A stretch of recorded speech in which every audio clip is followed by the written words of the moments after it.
Another rainy day. Another reading day. I'm not mad. It's time to read. Hey y'all, welcome to the family that reads a lot. We read a lot. So have a library haul today. That's why I was looking down. Books are sitting on the floor. We went to the library yesterday and have pretty chunky amount of books, but I am breaking this up into 2 videos. I know that after a certain amount of time, once you've seen a certain amount of books, you kind of forget what you saw. So have some for each of us. So 11-year-old son, 8-year-old daughter, and myself. They mostly read middle grade-ish books. My daughter still is some chapter books, some middle grade books, just depends. So that's what you're gonna see here.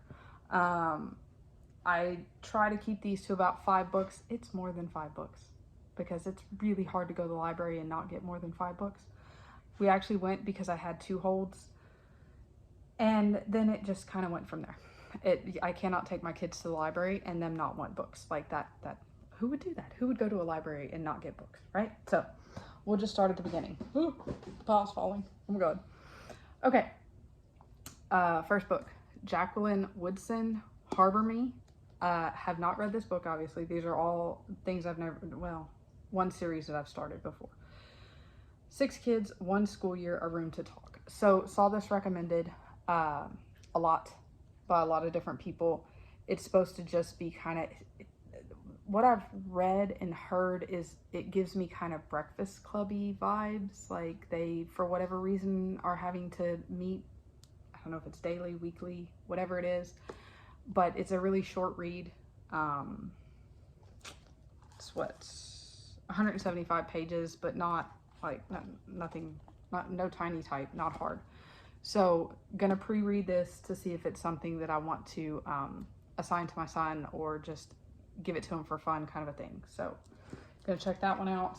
The next one, I'll go ahead and do another one that was for him. So this is another Gary Paulsen. Gonna see a lot of these. This is his, I would venture to say his favorite author. This one's called Woods Runner. It's a middle grade Gary Paulsen. This one's not a big one. It's a small one. It's 160-ish pages. Let's see. It doesn't give a true synopsis of what it's about, but knowing Gary Paulsen, it's outdoors. It's a kid who is somehow forced to live in a hard situation in the outdoors. That's pretty much what all of his books are. So just grab that one. I think this is this the last? Well, this is the last fiction for my son. This one, everybody has read this book, I think, but my son. Keeper of the Lost Cities. For whatever reason, this has been recommended to him for years, from friends, from librarians, from everybody else, because he absolutely loves Harry Potter, has loved it all the time. And everybody's like, try it, just try it, just try it. And he never did. He'd been on a Warriors kick for a while and got really into that series. And I don't know if maybe he just didn't want to pick up another big series, or maybe the size of the books, honestly, because let's be honest, Harry Potter at least starts out kind of like this. This is a chunk. This is a huge book. It is, I think he said like 600 pages, because he was looking while we're at the library to see how many pages this thing was. And it's, do we have a page number? No. It's almost 500 pages. Also, someone has written in it. Why do it's not okay to write in a library book? Not okay. Anyway, pet peeve. Be nice to library books. Okay, this is where I live. So anyway, Keeper of the Lost Cities, he said he finally wants to dig into this one and give it a try. So that's on his list. Next, okay, let's go for me next. So this was one that I had put on hold. I've read this series since I was like in high school, college type thing. Janet Evanovich, if you know, you know. We're getting to the point where the books are kind of same story, different tale. It's called Dirty 30 because this is the 30th book. There's a love triangle that just won't go away. As a reader, I loved the beginning of the series. Absolutely loved it. There's been points even in the 30 books that it's like 4 or 5 books are really, really good, but you just never know. So as much as I love the author, she's become a library pick now instead of a purchase because it's just not quite the same as it used to be. So I can read it and not feel like I spent $20 that I didn't really want to spend. Makes me less frustrated with the stories. But I still want to check in and see, did it end? Did she pick one? What happened? This book is actually the wrong book. So I saw a book at Target the other day. I don't remember what it was called. That was the problem. I forgot my library list. And that is like the end of the world, to go to the library and forget your list. Because at the grocery store, you need milk. But at the library, I'm not going to remember the name of the author. And it's all alpha by author.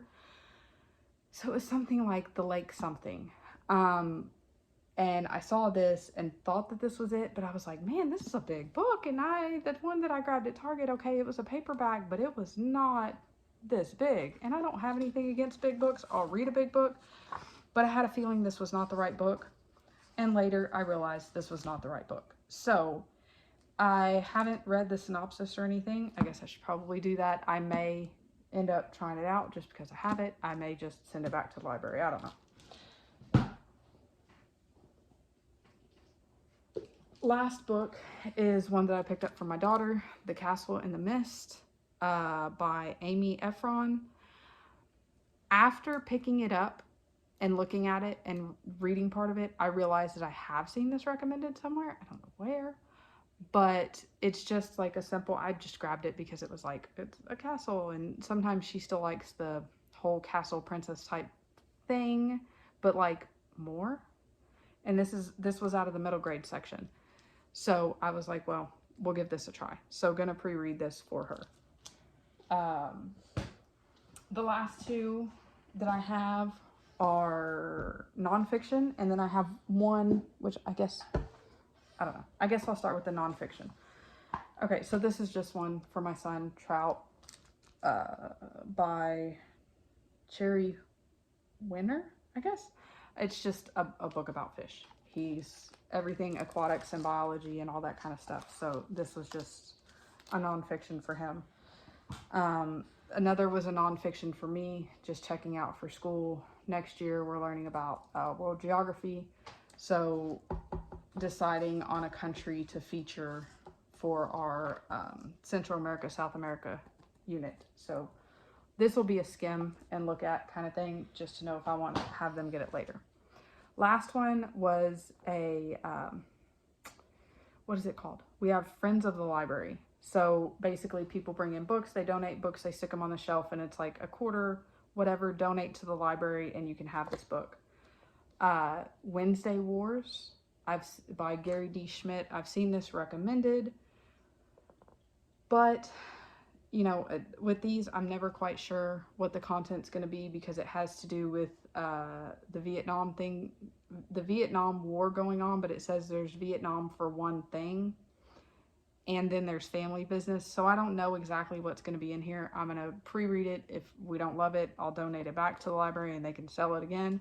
If I think it'll work, then we are doing some world history stuff with my son this year. So may throw that in there. Okay, so that was the big part of the library haul. I'll get to the smaller part later. But yeah, we love our library. We love access to books that are not crazy expensive.